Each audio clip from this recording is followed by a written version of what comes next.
懊恼洗手，修养讲话。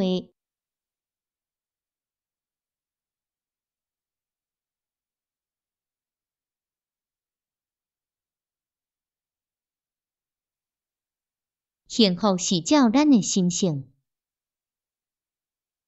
天地的气照迄个四季无常，亲像春天甲夏天，天气烧热，迄时万物发生；若到秋天甲冬天，天气真冷，万物打死。咱人也是甲这相款，看迄个人的性质较冷淡。就伊对天享受的幸福也是较薄，若是迄个人的性质有较温和、有热情的人，伊享受的幸福也较济搁久长。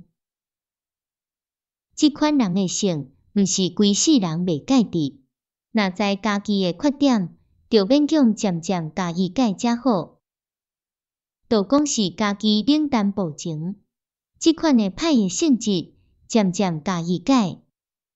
到尾变做温和、有同情的心地，才有通伫久长的大大幸福。